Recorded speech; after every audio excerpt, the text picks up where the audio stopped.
ప్రతిపక్ష నాయకుడితో పాటు మంత్రి గారు కూడా మనకి లైవ్ లో అందుబాటులో ఉన్నారు. నమస్తే జానకిరామ్ గారు. చెప్పమ్మా దీప్తి. సార్ మీతో మాట్లాడడానికి మంత్రి కోటేశ్వరరావు లైన్ లో ఉన్నారు, మాట్లాడండి. హలో దీప్తి.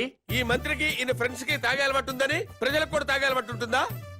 అసలు సిగ్గుందండి మంత్రి గారికి? గుండె తరుక్కుపోతుందండి. దీప్తి, ఆ మంత్రి గారిని గుండె మీద చేసుకుని చెప్పాలని అధికారంలోకి రాగానే మద్యం కంట్రోల్ చేస్తా ఉన్నారు కదా, ఇప్పుడు ఏం చేస్తున్నారు? వీధికో షాప్ ఓపెన్ చేస్తారండి?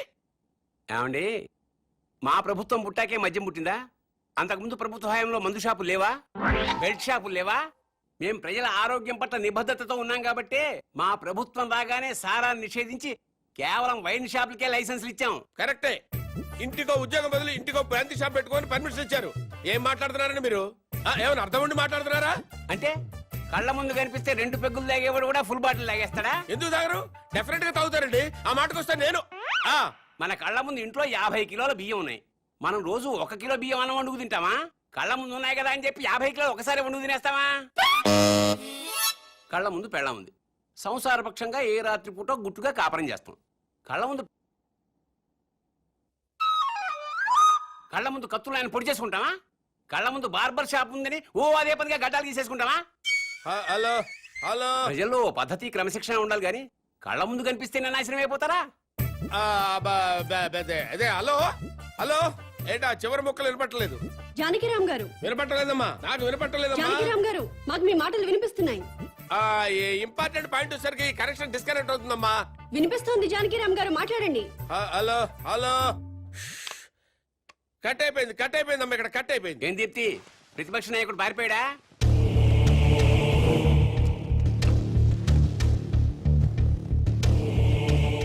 మీరు కామన్ మ్యాన్. నమస్కారం అండి. నమస్తే. నేను కొత్తగా వ్యాపారం స్టార్ట్ చేయబోతున్నాను. అవునా, చాలా సంతోషం అండి. Best of luck. మీరే వచ్చి రిబ్బన్ కట్ చేయాలి. నేనా? అవును. మహాభాగ్యం. లొకేషన్ ఎక్కడండి?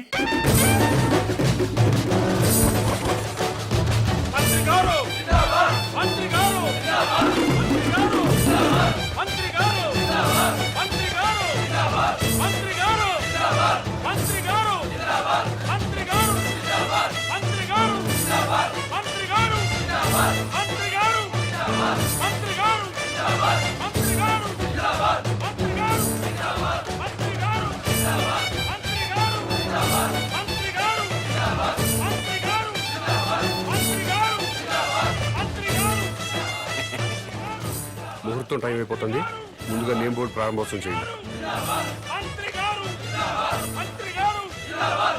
ఈ కామన్ మ్యాన్ గారు చేపట్టిన వ్యాపారం నా చేతుల మీదుగా ప్రారంభమవుతున్నందుకు ఆనందపడుతూ గర్వపడుతూ తన్మయత్వం చెందుతూ లాగుతున్నాను. చప్పట్లు కొట్టండి, కొట్టండి.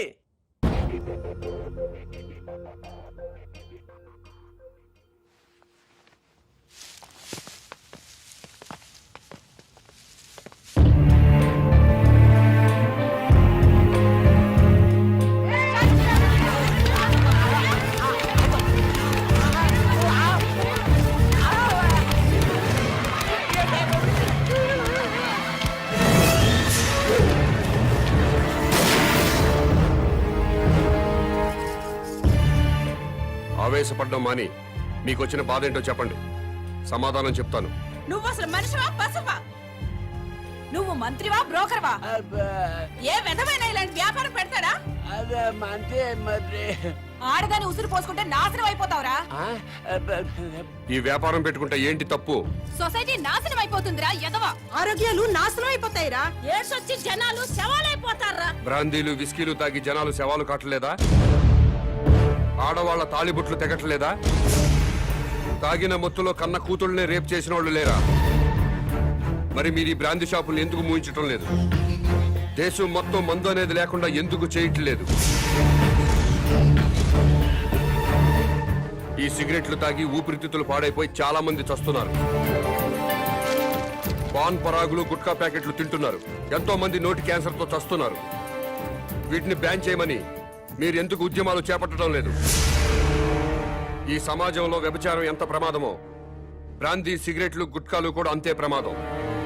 మీరు ప్రజలు మేలు కోరే ప్రజా సంఘాలైతే వీటన్నిటినీ దేశంలో లేకుండా చేయండి. అప్పుడు నేను ఈ వ్యాపారం మానుకుంటాను. మీరు చెప్తున్న మందు షాపులు, సిగరెట్లు, గుట్కా వ్యాపారాలు ప్రభుత్వ పర్మిషన్ తీసుకుని లీగల్ గా పెట్టుకునేవి. మీ వ్యాపారానికి పర్మిషన్ లేదే. నాకు కూడా పర్మిషన్ ఇప్పించండి సార్. ప్రభుత్వం పర్మిషన్ ఇచ్చాక పెట్టుకోండి, అప్పటిదాకా మూసుకోండి. ముందుగా ప్రభుత్వ పర్మిషన్ లేకుండా అక్రమంగా కట్టుకున్న ఇళ్లను క్రమబద్ధీకరణ చేయట్లేదా? అలాగే నా వ్యాపారాన్ని కూడా క్రమబద్ధీకరణ చేయండి. త్వరలో ఈ వ్యాపారానికి స్టేట్ మొత్తం బ్రాంచీలు పెడుతున్నా. బెల్ట్ షాపులు కూడా తెరుస్తా. ఈ వ్యాపారానికి belt షాపులా? Don't ask where I am. Yes. I'll let you know everything detailedly. Hello, ఏంటి? టాయిలెట్ కి వెళ్ళాలి. వెళ్ళు. బాంబ్ తో ఎలా వెళ్ళను?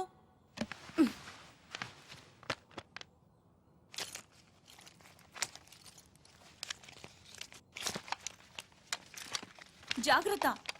Be careful. Yeah. బాంబ్.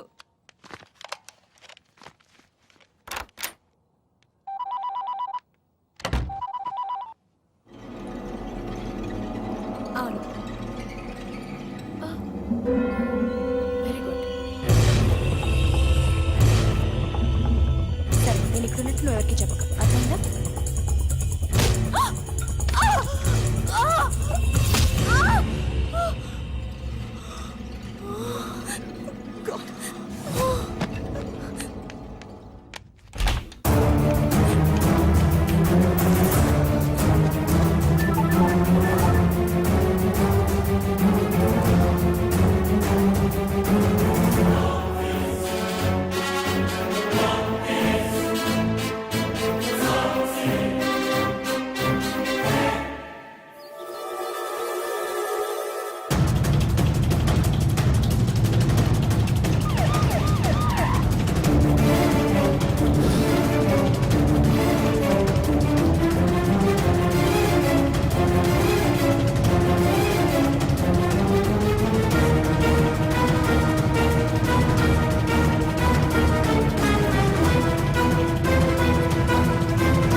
నీ కోసం వెతకడానికి పోలీసుల్ని పంపించొద్దని మీ నాన్నకి చెప్పు.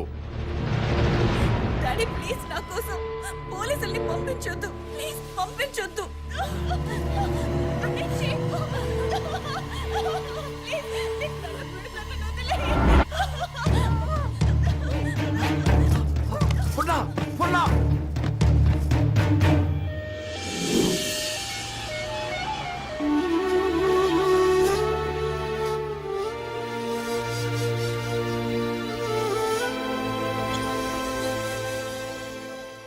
వాడి డిమాండ్స్ ఏమిటో తెలిసిన తర్వాత మూవ్ అవుదాం. అప్పటి వరకు అమ్మాయిని గురించి వెతకటం మానేయండి. అలాగే సార్. కూతురు కిడ్నాప్ అయిందన్న ఆందోళనతో సీఎం గారు అలా చెప్పుంటారు. కనీసం కామన్ మ్యాన్ అనేవాడు ఎవడో తెలుసుకోవటం మన డ్యూటీ. వాడిని ఫాలో అయ్యా. ముఖ్యమంత్రి గారమ్మాయి కిడ్నాప్ ఉదంతం రాష్ట్ర రాజకీయాలని కుదిపేస్తోంది. కిడ్నాపర్ ని పట్టుకోలేకపోవడం సిగ్గుచేటని ప్రతిపక్షాలు దుమ్మెత్తిపోస్తున్నాయి. ఈ విషయం గురించి చర్చించడానికి మంత్రి లోకేశ్వరరావు, ప్రతిపక్ష నాయకుడు జానకిరాం లైవ్ లో సిద్ధంగా ఉన్నారు. మంత్రి గారు నమస్తే. నమస్తే. చెప్పు దీప్తి. ముఖ్యమంత్రి గారి కూతురి కిడ్నాప్ గురించి మీతో మాట్లాడడానికి ప్రతిపక్ష నాయకులు జానకిరాం ఫోన్ లైన్ లో సిద్ధంగా ఉన్నారు. ఏం మాట్లాడతాడంట? మాట్లాడమను. మానభంగం జరుగుతుంది ఒక ఆడకూతురు కాదండి, ఒక రాష్ట్రానికి, ఒక ప్రభుత్వానికి, ఒక అసమర్థతకి. నీ బాధ చూస్తాంటే ఆ మానభంగం నీకు జరిగిందనుకుంటున్నా. రాష్ట్రంలో 1,00,000 మంది పోలీసులు ఉన్నారు, ఒక కిడ్నాపర్ని పట్టుకోలేరండి. మీరు ప్రభుత్వంలో ఉన్నప్పుడు కిడ్నాపులు జరగలేదా? మానభంగాలు జరగలేదా? భూకబ్జాలు జరగలేదా? వాళ్ళందరినీ పట్టుకున్నారా? చెప్పోయా. హలో హలో ఈ హలో హలో డ్రామాలు చాలా చూసాం గానీ పాయింట్కి రా. హలో, మైక్ మైక్ పని చేయటం లేదు. నీకేం పని చేయవని మాకు తెలుసు గానీ ఓ పని చెయ్యి. నిన్న ఒక వారం రోజులు ముఖ్యమంత్రిని చేస్తాం. కిడ్నాప్ అయిన ముఖ్యమంత్రి కూతురుని తీసుకొస్తావా? నువ్వు తీసుకొస్తే మేము రాజకీయ సన్యాసం చేస్తాం. లేకపోతే నువ్వు రాజకీయ సన్యాసం చేస్తావా? చెప్పు. చేస్తాను, నన్ను ముఖ్యమంత్రి చేయండి. నువ్వు కూడా సీఎం అయిపోదామనే ఏంటి? ఎలసలు గెలకుండానే 24 గంటల కల్లా గంటలో అమ్మాయి నేను ఇక్కడ తీసుకొస్తాను. లేకపోతే నా రాజకీయ జీవితానికి కరెంట్ ఇప్పుడే పోవాలా? అమ్మ టైం అంటూ లేదురా, ఎప్పుడు తప్పుడు తీసేస్తున్నారు. ఏ ప్రభుత్వం అయినా కావాలని పవర్ కట్ చేయదు బ్రదర్. రాష్ట్రంలో అందరి అవసరాలు తీర్చాలి కదా. పవర్ ఉన్నంతలో రైతులకు ఇవ్వాలి, ఇండస్ట్రీలకు ఇవ్వాలి, గ్రామాలకు అందించాలి. కాబట్టి కరెంటు పోయినప్పుడల్లా ప్రభుత్వాన్ని తిట్టుకోవడం కరెక్ట్ కాదు బ్రదర్. Good night.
మొత్తం పవర్ కట్ చేశారు కదా?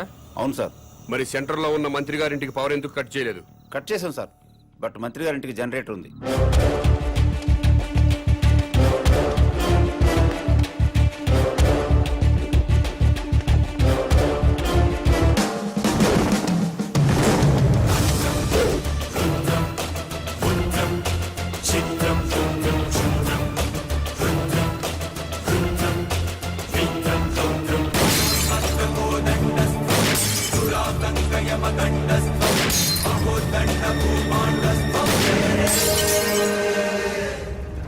ఏమైందయ్యా?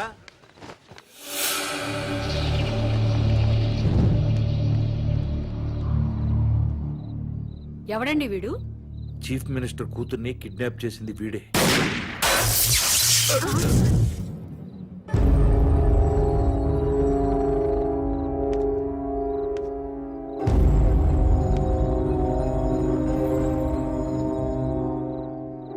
ఈ ఏరియాలో ఉన్న ప్రజలందరి ఇళ్లలో కరెంటు పోయింది. మంత్రివి, మీ ఇంట్లో మాత్రం కరెంటు ఉండటంలో అర్థం ఏంటి? ఈ 2 గంటలు ప్రజలు కరెంటు లేక అవస్థలు పడుతున్నప్పుడు మంత్రివి, మీ ఇంట్లో మాత్రం పవర్ కట్ లేకుండా ఎంజాయ్ చేయడం న్యాయమేనా? మా ఇంటికి అక్రమ కనెక్షన్ ఇవ్వలేదు, జనరేటర్ అధికారులే పెట్టారు. మంత్రివి, మీ ఇంట్లో జనరేటర్ పెట్టినప్పుడు నిన్ను ఎమ్మెల్యేగా గెలిపించిన ప్రజల ఇళ్లలో ఎందుకు జనరేటర్స్ పెట్టలేదు? ఏ, మీరు ప్రజల కంటే గొప్పవాళ్ళ? మీరు ఎప్పుడు పడితే అప్పుడు కరెంటు కట్ చేసినా ప్రజలు ప్రభుత్వానికి సహకరిస్తున్నారు. కరెంటు పోయి మళ్ళీ వచ్చేదాకా చెమటలు కక్కుకుంటూ అవస్థలు పడుతున్నారు. మరి మీరెందుకు కరెంటు పోయినప్పుడు ప్రజల్లాగా అవస్థలు పట్టలేదు? ప్రజలకి పవర్ కట్ చేస్తూ మీ నాయకులు మాత్రం జనరేటర్స్ తో, ఏసీలు, ఫ్రిడ్జ్లతో ఎంజాయ్ చేయడం తప్పా కాదా? ఎస్, తప్పే.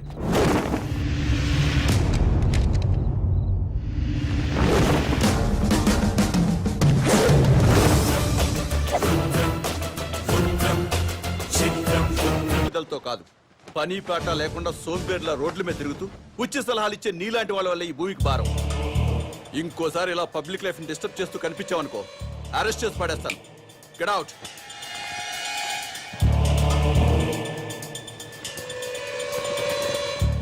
నా మాట విన్నారా?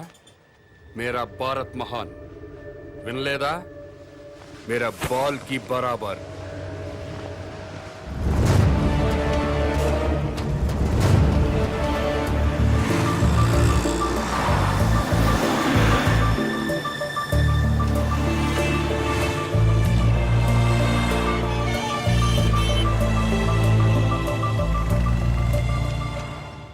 ఒక కింగ్ సిగరెట్ ప్యాకెట్ ఇవ్వవు. బాబు ధర్మం బాబు, బాబు బాబు ధర్మం బాబు, బాబు ధర్మం బాబు. సారీ, నా దగ్గర 20 ఉన్నాయి. 10 నీకు, 10 నాకు. కామదయ్య బాబు. మీది చాలా బ్రాడ్ మైండ్ అండి. అదేంటండి, నా దగ్గర 20 రూపాయలు ఉన్నాయి. ఓ 10 రూపాయలు అడిగేశాను, 10 రూపాయలు నేను ఉంచుకున్నాను. పాపం అడుగు బతకాలి కదండి.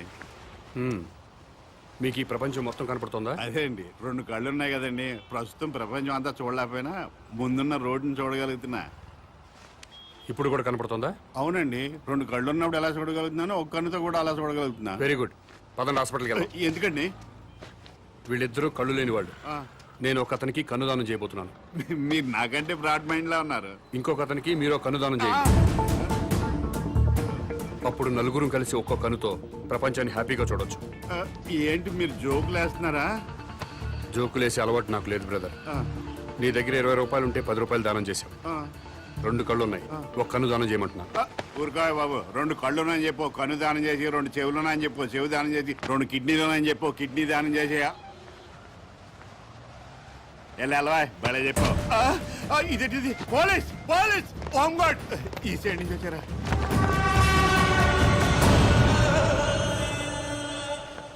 ఏమైంది? మీరు ఈ ప్రపంచాన్ని చూడగలుగుతున్నారా? 2 కళ్ళు ఉన్నాయి కదా, ఎందుకు చూడలేను? ఇప్పుడు చూడగలుగుతున్నారా? ఒక కన్ను మూసిన రెండో కన్ను ఉంది కదా, అంటే కనిపిస్తుంది. ఒక్క కన్నుతో కూడా మొత్తం ప్రపంచాన్ని చూడగలుగుతున్నారు. మొత్తం కనబడుతున్నాయా? అయితే మీ కన్నోటి ఇతనికి దానం చేసేయండి, మీ కానిస్టేబుల్ కన్నోటి అతనికి దానం చేయండి. నీకేమన్నా మెంట్లా? ఆ ప్రశ్న ఎక్కడేయండి, ఇతనికి మెంటలా అని. భారతీయుడిగా అది నీ బాధ్యత. ఈయనెవరండి బాబు, నాకు అపరిచితులా తగిలేడు. ఎవడికో ఇల్లు లేదని నాకు 2 ఇల్లుంటే ఒక ఇల్లు ఇచ్చేస్తానా?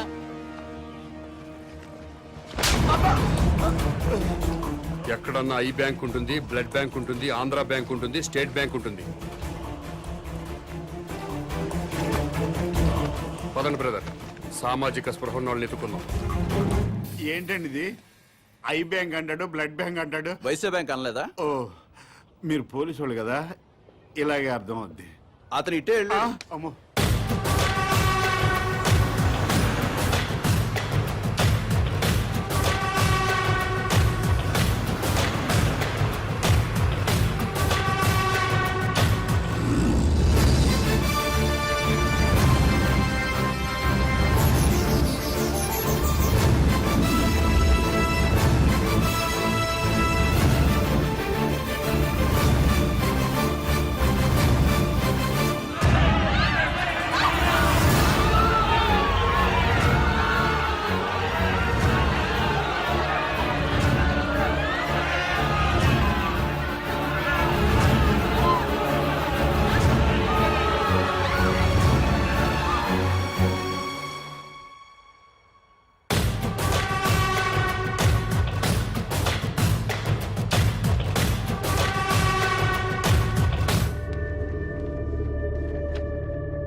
నమస్కారం అండి. నమస్కారం అండి.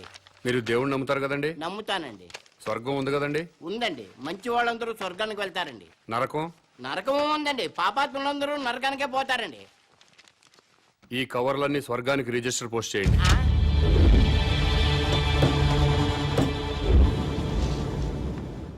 రిజిస్టర్ పోస్ట్ ఎక్కడికి చెయ్యాలి బాబు?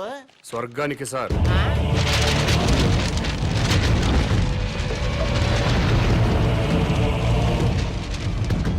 స్వర్గానికి పంపించాల్సిన లిస్టు ఇదే సార్. చదువుతాను వినండి. ఫస్ట్ శ్రీ ఎన్టీ రామారావు గారు, శ్రీ వైఎస్ రాజశేఖర రెడ్డి గారు, తెలంగాణ ముద్దుబిడ్డ శ్రీ కె శ్రీకాంతాచారి, ఇషాన్ రెడ్డి, వేణుగోపాల్, సాయి కుమార్ యాదవ్, యాదయ్య, వీళ్ళందరికీ రిజిస్టర్ పోస్ట్ చేయండి. ఎన్టీఆర్ గారు తెలుగువాడి ఆత్మగౌరవాన్ని నిలబెట్టారు. పేదవాడికి 2 రూపాయలు కిలో బియ్యం ఇచ్చారు. మద్యపాన నిషేధం పెట్టారు. మీ అవసరం ఇంకా తెలుగు ప్రజలకు ఉంది సార్. కిందకొచ్చి కొన్నాళ్ళ పాటు ఉండండి చెప్పాను. దాంట్లో అదే రాశాను. అలాగే వైఎస్ఆర్ గారు జలయజ్ఞం చేపట్టారు. రైతుల రుణాలన్నీ మాఫీ చేశారు. పేదలకు ఫ్రీ కరెంట్ ఇచ్చారు. ఇలాంటివి ఎన్నో మంచి పనులు చేసి అప్పుడే పైకి వెళ్ళిపోతే ఎలా సార్? ఎన్టీఆర్ గారితో పాటు మీరు కూడా రండి సార్ అని రాశాను. అలాగే తెలంగాణ ముద్దు బిడ్డలు తెలంగాణ కోసం ఆత్మాహుతి చేసుకుని స్వర్గానికి వెళ్లారు. ప్రత్యేక రాష్ట్రం వస్తే మీరు చూడాలి కదా, అందుకే మీరు వెంటనే కిందకు రండి. మీ అమ్మా నాన్నలు కూడా ఆనందపడతారని రాశాను. ఏమయ్యా నీకేమైనా మెంటలా? అదేంటి సార్ అలా అనేశారు? లేకపోతే స్వర్గానికి రిజిస్టర్ పోస్ట్ ఏంటయ్యా? బుద్ధి లేకపోతే సరే. స్వర్గం లేదా? ఉంటే ఏంటి? ఉంటే రిజిస్టర్ పోస్ట్ చేయడానికి మీకు వచ్చిన ఇబ్బంది ఏంటి? ఇబ్బంది అంటే ఇబ్బంది, స్వర్గం ఉంటుంటే ఇబ్బంది కదా మరి. అందుకని గొడవ జరుగుతుంది సార్. అబద్ధం చెప్పారా? స్వర్గం లేనప్పుడు దేవుడు కూడా లేనట్టే కదా. తీసేయండి ఆ దేవుడు ఫోటోలు, తీసేయండి ఈ బొట్టు తుడిచేయండి, మెడలో దండలు కూడా తీసేయండి, ఈ ఉంగరాలు కూడా తీసేయండి. ఓ నాయన, ఇవన్నీ తీసేస్తారా? దేవుడు ఉన్నాడు కదా. దేవుడు ఉంటే స్వర్గం ఉన్నట్టే కదా. అవును, స్వర్గం ఉన్నట్టే కదా. అయితే పోస్ట్ చేయండి. గారు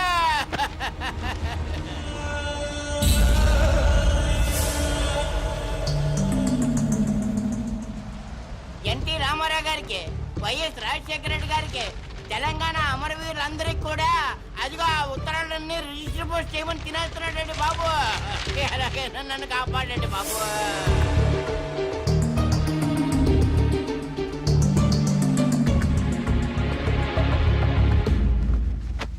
ఏమ్మా అన్నావా? ఎస్, స్వర్గానికి పోస్ట్ చేయమని చెప్పాను. స్వర్గానిక? ఎవరెవరికి? ఎన్టీ రామారావు గారికి, వైఎస్ రాజశేఖర రెడ్డి గారికి, మన తెలంగాణ అమరవీరులు. ఏంట్రా? మీ పేరేంటి? Common man. నేను అడిగింది మీ పేరు. Common man. గర్భవతిని బెదిరించి అబార్షన్ చేయించుకోమన్నారా? ఎస్. స్వర్గంలో ఉన్న ఎన్టీ రామారావు గారికి, వైఎస్ రాజశేఖర రెడ్డి గారికి రిజిస్టర్ పోస్ట్ చేయమన్నారా? ఎస్. ఇక్కడిని మెంటల్ హాస్పిటల్లో జాయిన్ చేసి ట్రీట్మెంట్ ఇప్పించవలసిందిగా ఆదేశిస్తున్నాను.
హలో, ఎస్ఐ గారా?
ఇంటర్వ్యూ స్టార్ట్ చేద్దామా? ఓకే.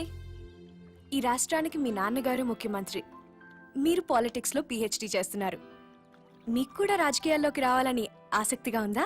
నో వే, నాకు పాలిటిక్స్ లో 1% కూడా ఇంట్రెస్ట్ లేదు. లేనప్పుడు ఎంబీబీఎస్ ఇంజనీరింగ్ చదవకుండా పాలిటిక్స్ ఎందుకు చదువుతున్నారు?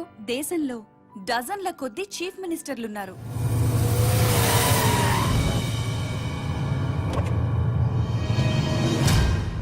వేలల్లో ఎమ్మెల్యేలున్నారు. గల్లీ గల్లీకో లీడర్ పుట్టుకొచ్చాడు. అయినా ఈ రోజుకి ఆకలి చావులున్నాయి, రైతుల ఆత్మహత్యలున్నాయి. ఎందుకిలా జరుగుతుంది? లోపం ఎక్కడుందని తెలుసుకోవటానికే నేను పాలిటిక్స్ చదువుతున్నాను.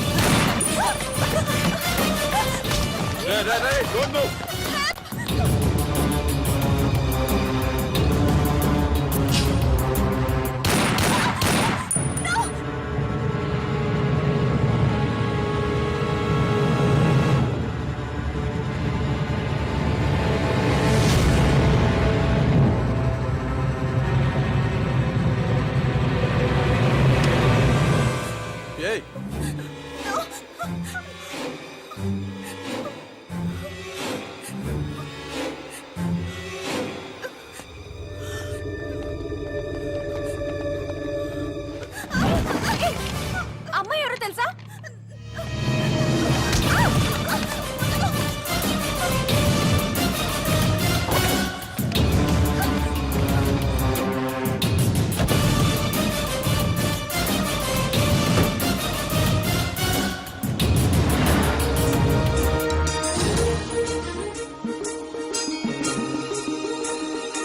రాష్ట్రంలో పెను సంచలనం నమోదైంది. సాక్షాత్తు రాష్ట్ర ముఖ్యమంత్రి కుమార్తెని కిడ్నాప్ చేశారు.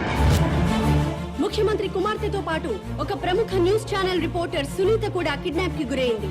ఆశ్చర్యం కలిగించే విషయం ఏంటంటే ఈ కిడ్నాప్ కి పాల్పడిన వ్యక్తి ఒక మతిస్థిమితం లేనివాడు. మెంటల్ హాస్పిటల్ నుంచి పారిపోయి ఈ కిడ్నాప్ కి పాల్పడ్డాడని పోలీస్ కమిషనర్ చెప్తున్నారు.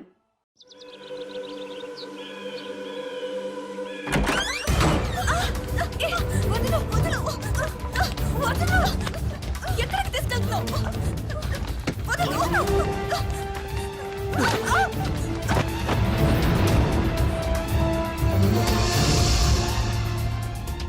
ఎవడు నువ్వు? మా డాడీ మీద పొలిటికల్ గ్రడ్జా? రౌడీవా, గూండావా, టెర్రరిస్టువా లేక కిరాయి హంతకుడివా? డబ్బుల కోసం కిడ్నాప్ చేసావా?